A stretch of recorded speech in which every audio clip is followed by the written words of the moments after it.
Let's start, though, with some of the border situation, because, as you know, I think this is essential that they continue on this path.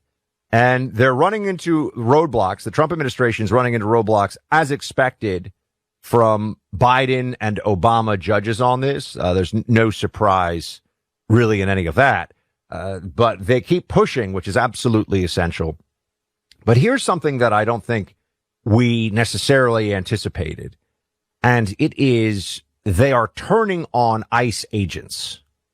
They are increasingly pushing this narrative. And you see this because there are videos across the nation of enforcement operations that are underway. And there are a lot of people who think they can put hands on immigrations and customs enforcement officers. They can shove them. They can obstruct them. It is, in fact, illegal. The same laws that say that the FBI can arrest a kidnapper are the same kind of federal laws that say immigration and customs enforcement is allowed to take people into custody and put them through the process of deportation. It is not, in fact, the case that Democrats can pick and choose which laws they think have the force of law. Those days are over. Those were the Biden days. During the Biden days, it was quite clear that laws were to be, in some cases, ignored, and in other cases, pushed and weaponized. January 6 defendants, for example, nonviolent first-time offenders treated like members of Al-Qaeda. A stain, honestly, a stain on the Justice Department that will take a long time. Even though President Trump did the right thing and pardoned so many of those people, it's still a stain on the Justice Department that it was able to be weaponized in that way. But now we have these enforcement operations, and what you see are Democrats, community activists, and organizers, and as our friend Jesse Kelly says, street communists. A great phrase. I agree with him. As I'm giving Jesse credit for it, so I can now just use it, okay? But I've gone on record that this was a borrow from Jesse Kelly. The street communist types, the ones that have the radical left ideology and are also willing to dirty themselves up a bit, wrestle with cops to the ground, throw bottles of urine and rocks and things, right? They're doing this to ICE agents. Now, these are federal law enforcement officials. Notice how I mentioned January 6th before. Well, those are federal law enforcement. That was a federal law enforcement issue because it occurred in the Capitol building. And we were told that to put hands on law enforcement was a terrible thing, and they must be punished to the fullest extent of the law. Why aren't all these individuals being punished to the fullest extent of the law for physically either assaulting or obstructing ICE agents? Well, as we know, it's because the Democrats think that they get to live in a world where immigration law is not really the law. That must end now. Tom Homan is entirely serious about this and knows what he is doing and understands what's going on here. But something that has come up specifically, and this comes from Hakeem Jeffries, who, remember, was Speaker of the House, a deeply unimpressive politician, I might add, not somebody that when he speaks about any issue, you say, here's somebody with real command of the facts, makes Nancy Pelosi look like Talleyrand by comparison. I mean, really somebody who I think is just in and over his head. But put that aside for a moment. Hakeem Jeffries, member of Congress, is upset that these individuals who are serving their country in federal law enforcement as part of immigrations and customs enforcement, which falls under the Department of Homeland Security, under DHS, that during these raids, they have faces covered, essentially like a balaclava. It's almost like a gaiter that they pull up over their faces.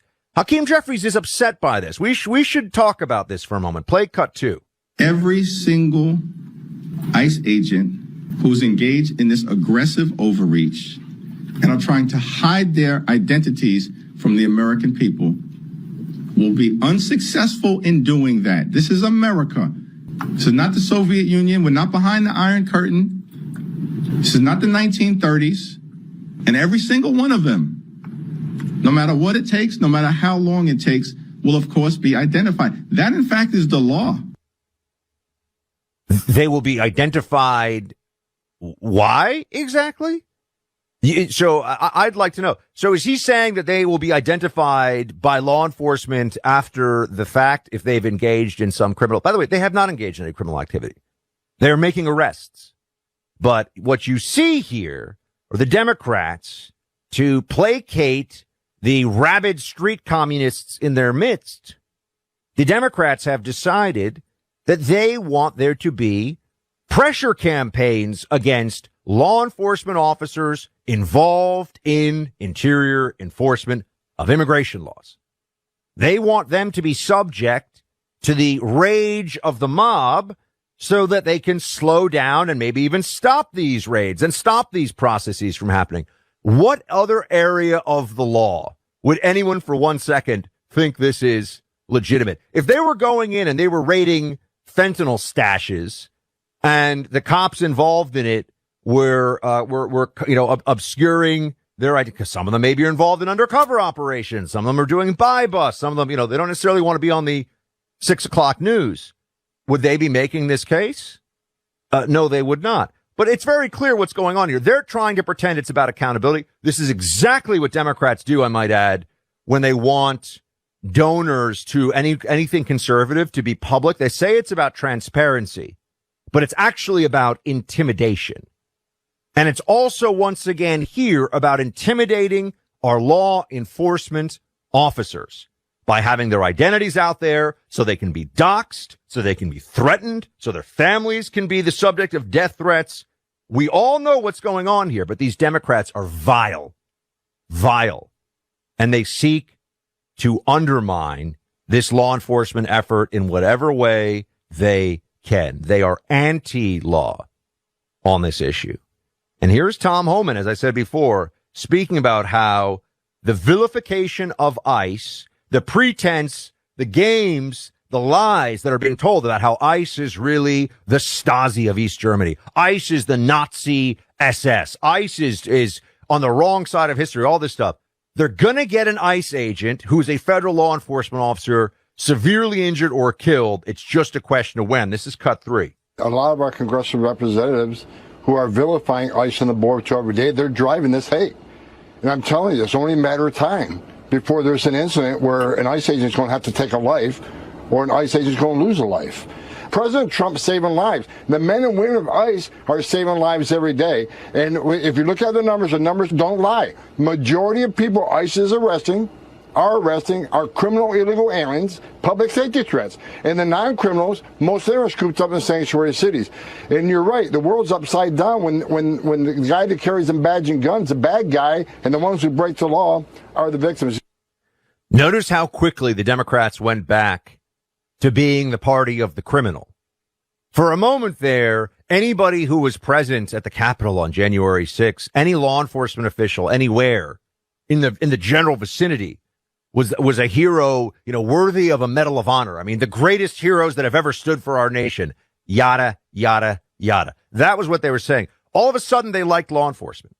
All of a sudden, they thought the FBI was a fantastic agency because they used it as a tool to crush their political enemies, to make an example of them. Now, no one disagrees that these are federal law enforcement agents and that they are enforcing real, good, valid laws on the books. Democrats just don't like it. And they have convinced themselves as a party that the law is really what they want. The law is not a thing that is objective, that is freestanding, that we all are subject to. The law is their whim, the whim of power, and they don't have power right now. Therefore, there is no law that they don't like. And they're willing to put ICE agents and other law enforcement at risk because they want to placate the angry mob that's looking to do some kind of cosplay over how they're the great heroes of this new civil rights struggle of every illegal gets to stay here forever. Not on Trump's watch. Look, Father's Day means so much more to me these days because I'm a new dad, and being able to celebrate and thank my own dad for all he is to me is also really special. So I've got a great gift idea for all the dads and father figures out there. It comes from Cardia Mobile, specifically the Cardia Mobile 6L. It's the world's first FDA-cleared personal EKG. Cool thing about this device is it's so small and lightweight, you can carry it with you everywhere. KardioMobile 6L can detect AFib, a leading cause of stroke. KardioMobile is the perfect way for your dad to manage his heart health at home between doctor's visits. Easy to use and records right to his phone. He gets 6 views of his heart. That's 6 times the data of any smartwatch at a fraction of the cost. Give the gift of peace of mind for the dads in your life or even for yourself. For a limited time, Cardia is giving you 10% off. Go to Cardia.com. That's Kardia.com or Amazon. Use code 106LClay. It's our buddy's name who's playing golf today, but, taking one for the team. It's tough. Clay's on like the 7th hole right now. He's a hero. Just kidding. Cardia, Kardia.com, and use code 106LClay for our man Clay. 106LClay for 10% off. That's Kardia. And one more time. You ready to write this code down or type it in? 106LClay.